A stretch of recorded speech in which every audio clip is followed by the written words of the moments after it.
Hi everyone, this is Theo from ParkerBlocks.com. Welcome to another sketching video. In today's demonstration, I'm going to answer a viewer's question.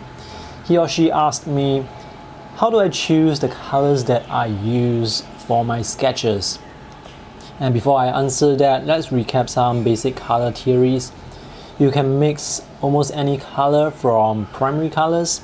However, because each primary color, they have their own characteristics, so you may not be able to get that specific color that you want just by mixing. So that's why it's good to have different variations of primary color, like different yellows, different reds, and different blues. And the more primary colors you have in your palette, the more versatile it is going to be. And in this particular palette that I have 3 yellows.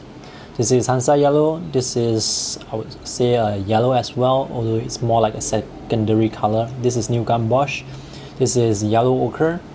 I have 3 reds. I cannot remember the name of all these 3 reds. I have Phthalo Blue, French Ultramarine. I have some convenient colors as well, like the greens. I use a lot of greens, so it helps me save a lot of time to have convenient colors. Convenient colors are basically colors that are pre-mixed.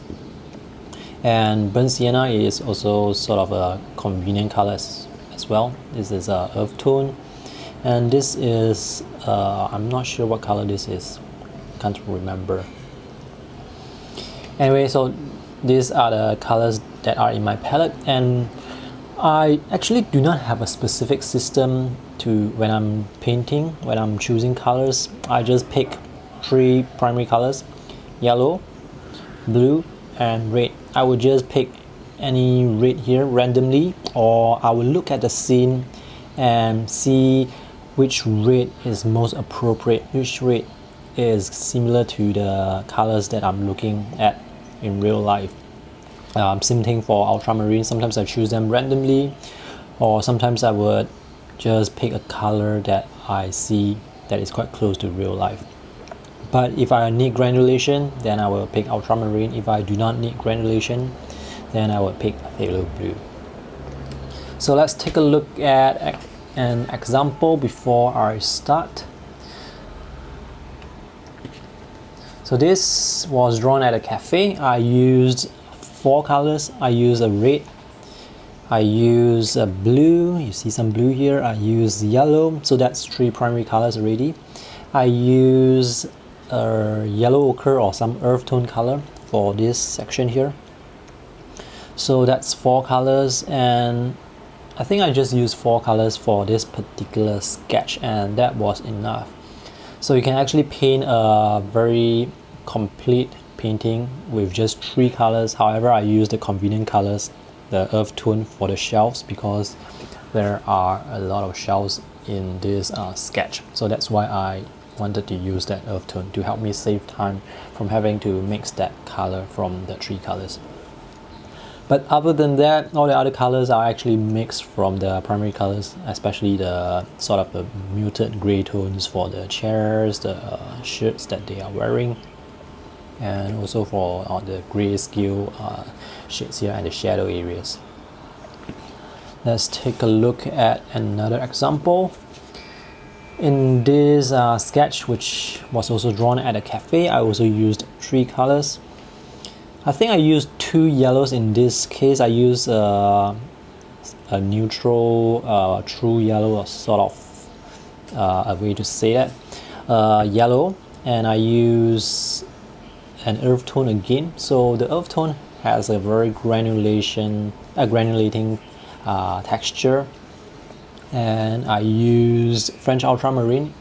So I see some granulation here, so this is definitely French Ultramarine, and I use red. So in this case I use 4 colors as well.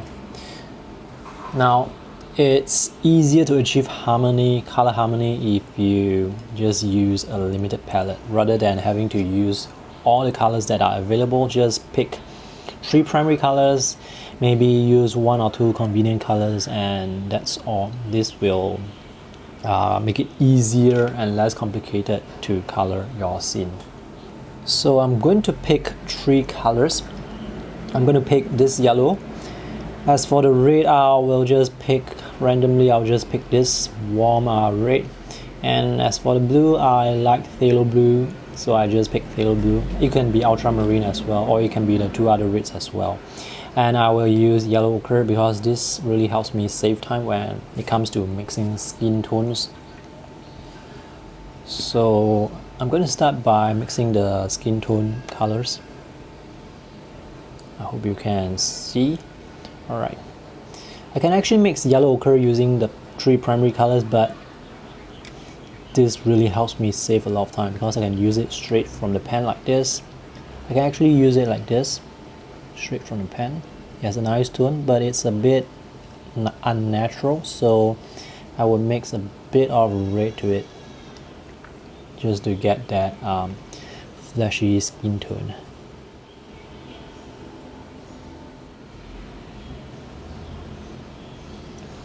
And now when I look at the colors here, I like the colors here for the face, but the colors here where I use the color straight from the pen, it looks a bit unnatural. And for this lady on the right side, same thing, just color it. I'll add in the shadow layers later. By the way, this sketch was drawn from a photo reference that was black and white.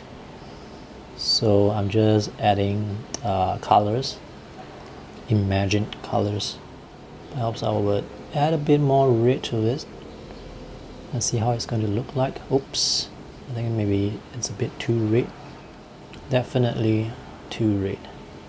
So let me put some of the red color here. Okay, next up I will color the clothing. So let me wash my brush first. For the clothing, I think I will probably use yellow here and perhaps mix it with some green or blue to get the green. Let me put this on the side here. Now it's good to mix a lot of paint in the first place, because if you run out of paint and if you have to go back and mix again, it's very difficult to get the same color. So that's why it's good to mix a lot of paint in the first place. So green is actually available as a convenient color. There are so many different types of green: Viridian, Phthalo green, sap green, hooker's green, so many out there. Now, one thing that can be quite useful for beginners to know is the green color or any convenient color that you choose to include in your palette. It should be a color that can be mixed from primary colors that are already in your palette. Perhaps I should show that to you. Let me show that to you right now. So this is phthalo green, which is a very strong green. And now I'm going to use yellow and mix it with phthalo blue to see if I can get a color that's close to phthalo green. Need to add a bit more blue to this. So the colors are quite similar. This is phthalo green, and this is the green that I got by mixing yellow and blue. They look very similar, and because they look so similar, when I put them side by side, neither one of them will stand out, and in this case it is a good thing because they should look similar. I want them to look similar. But if you actually have a green in your palette, and that green is not something that you can mix from other colors or the other colors that you are using in your sketch, then that green might actually stand out like a sore thumb. So let me give you an example. This is olive green. So this is a muted warm green sort of color. You can see that this green is very different from this green. And if I were to use this green in my sketch, now this green is not something that I can mix with phthalo blue. It's it's almost impossible to mix this green with phthalo blue. So when I use this green in my sketch, it's going to look out of place.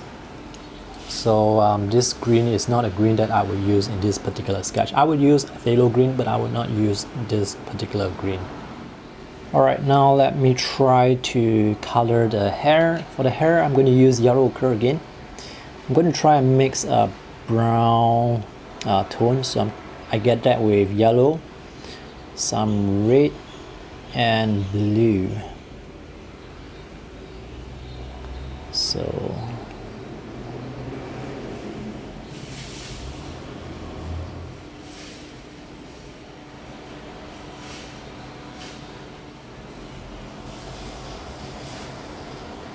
and now I'm going to mix a black color for the hair.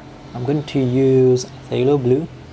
Phthalo blue is a very nice color that you can use to mix a black, and when you mix it with a warm red, it gets dark very quickly. So this is not totally black. If you want black, you would have to add the complementary color of this purple, which is yellow, but this is good enough for me.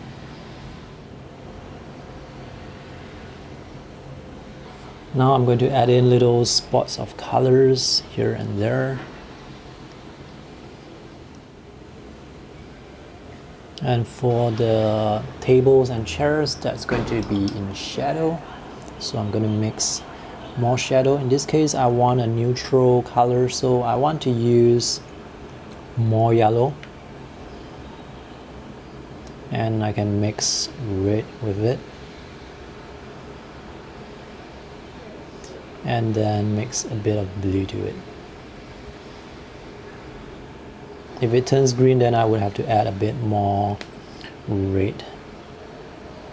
Oops, that's a bit too much color. I added too much water, so this tone is actually quite light. The value is actually quite light.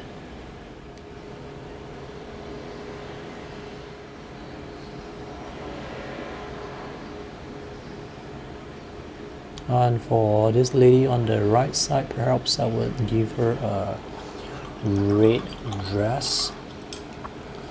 So I'm going to use the red here, and I'm going to mix it with some yellow ochre so that it's not so striking.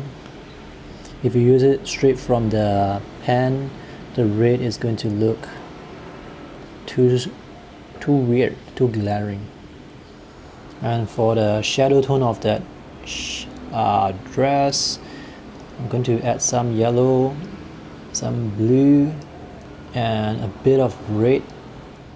When you start adding too much colors, the colors would sometimes appear to look a bit dead because they start to lose their vibrancy. And if you want to keep the vibrancy, try not to mix the colors too completely, so that you can still see the colors that you use to mix. You can still see the initial colors. So in this case, I think this part here is starting to lose the vibrancy. And for the shadow tone, for the skin tone, again I'll mix yellow ochre with some red. And let me test it here first. The light source is coming from left to right, so it should be here. So I think I probably added too much red. I'm gonna try and see if I can blend this. Alright, so I think this is done. I shall wait for this to dry. While waiting for that sketch to dry, let's take a look at my other sketches. This was drawn at a cafe as well. I used yellow, I used phthalo blue, I used a red, and I used yellow ochre for the skin tone. So I used only 4 colors for this particular sketch. And I know that this is phthalo blue because when I use this to mix the dark areas here like this, I do not see any granulation. If you are using ultramarine, you are going to see granulation. So in this case, I use phthalo blue. So there's not a lot of granulation in this particular sketch. Here I used ultramarine for the clouds, for the road, because I can see granulation. I used phthalo blue because I wanted a bright light blue. So in this sketch I used two blues, one yellow, one red, and burnt sienna. So that's French Ultramarine, phthalo blue, a yellow, a red, and burnt sienna. That's 5 colors, and 5 colors is the most I would go with. If I start to use 6 colors, it's really challenging to achieve color harmony. So same thing for this particular sketch here. I use French Ultramarine, a yellow, red, and I'm not sure if this is ultramarine. It probably is ultramarine, and burnt sienna. So that's 4 colors. Generally speaking, with 3 primary colors, you would probably be able to mix all the colors that you would need in your painting or sketch. Personally, for me, I like to use convenient colors like those pre-mixed colors, yellow ochre, burnt sienna, greens, because they help me save a lot of time. In this case, for example, I use yellow ochre plus a red to mix the skin tones. I can do that with primary colors, but that would take me more time. And usually when I'm sketching outdoors, it's really very hot. I don't want to spend so much time under the sun, so that's why I have so many convenient colors to use. And the more primary colors you have in your palette, the more versatile and the more colors you will be able to mix. But when you are actually coloring, do not use so many colors just because you have so many colors. Try to limit the number of colors you use in a sketch so that you can achieve color harmony easier. So that's all for my video today. If you have any questions, feel free to post them in the comment section below. Thanks for watching. See you in the next video. Bye.